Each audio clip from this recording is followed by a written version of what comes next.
Assalamualaikum warahmatullahi wabarakatuh. Apa kabar?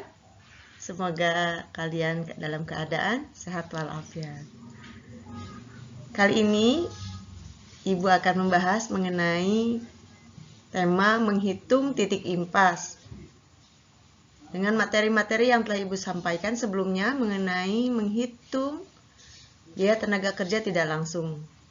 Baik, kita akan mulai. Bagaimana menghitung titik impas itu? Menghitung titik impas bersama saya, Vini Aidayanti. Apa sih titik impas? Titik impas adalah break-even point atau disebut juga dengan atau disingkat dengan BEP yang merupakan kondisi keuangan ketika perusahaan tidak mendapatkan keuntungan ataupun kerugian dari proses produksi. Perlukah pelaku usaha mengetahui titik impas? Perlu sekali. Pelaku usaha perlu mengetahui titik impas. Untuk apa? Untuk menghindari kerugian. Jadi, menghitung titik impas akan memberikan banyak manfaat bagi pelaku usaha. Di antaranya untuk apa? Mengetahui letak impas produksi usahanya agar perusahaan tidak mengalami kerugian meskipun tidak mendapatkan keuntungan. Jadi di sini minimalnya hasil produksi hanya untuk menutup biaya-biaya tetap yang harus dikeluarkan untuk perusahaan secara rutin. Bagaimana cara menghitung break-even point? Biaya tetap dibagi margin kontribusi per unit. Dapatkan unit penjualan. Margin kontribusi per unit didapatkan dengan harga jual per unit dikurangi biaya variabel per unit. Kita ambil contoh, sebuah industri mikro memproduksi minuman kemasan sebanyak 3.000 kotak setiap bulannya. Biaya variabel yang dihasilkan untuk membuat satu kotak minuman sebesar Rp3.000 dan biaya tetapnya sebesar Rp5.000.000. Industri mikro tersebut menjualnya dengan harga Rp7.000 per kotak. Perhitungan BEP minuman kotak tersebut yaitu dengan rumus harga jual per unit dikurangi biaya variabel per unit. Tadi diketahui bahwa biaya variabel Rp3.000 dengan biaya tetapnya Rp5.000.000 dan menjualnya dengan harga Rp7.000 per kotak. 7.000 dikurangi 3.000 dengan hasil 4.000 dan tadi kita tahu rumus BEP biaya tetap dibagi margin kontribusi per unit yaitu hasil dari biaya tetapnya 5 juta dibagi Rp4.000 menghasilkan 1.250 per kotak. Baik, kita buktikan ya titik impas tersebut. Penjualan 1.250 kotak dikali 7.000 menghasilkan 8.750.000.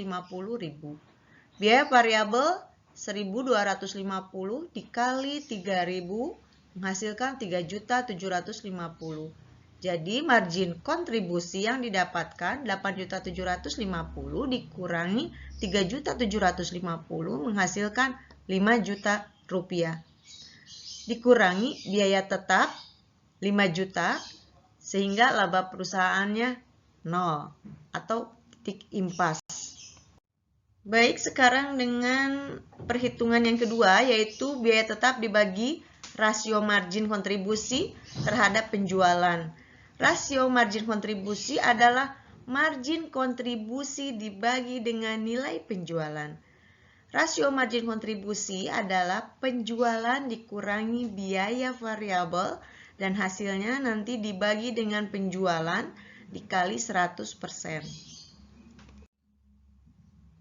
Oke, di sini kita lihat perhitungannya untuk mencari rasio margin kontribusi penjualan dikurangi biaya variabel dibagi penjualan dikali 100%. Ya. Dan untuk mencari BEP, break-even point, yaitu biaya tetap, dibagi rasio margin kontribusi.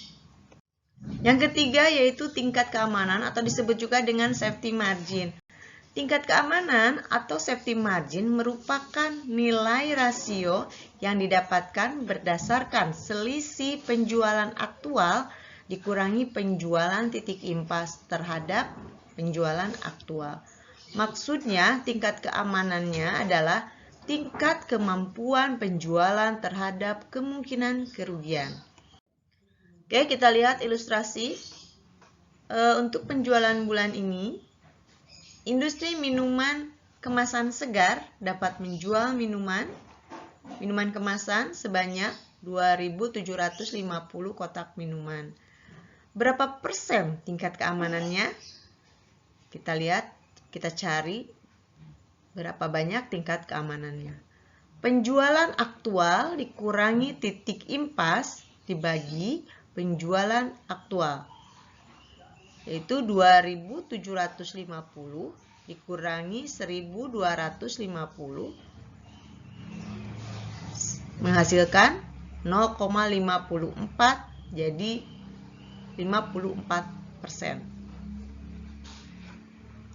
Oke, dapat disimpulkan persentase yang sudah didapatkan dari perhitungan tadi mengenai tingkat keamanan, maka semakin tinggi tingkat keamanan perusahaan itu dalam kondisi semakin aman.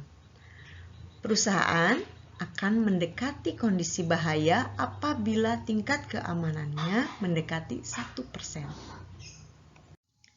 Oke, oleh karena itu, apabila kalian mempunyai usaha, kalian perlu menghitung tingkat keamanan usahamu agar dapat membuat strategi penjualan yang aktual untuk usahamu. Sekian paparan dari Ibu, semoga bermanfaat. Terima kasih atas perhatiannya. Wassalamualaikum warahmatullahi wabarakatuh.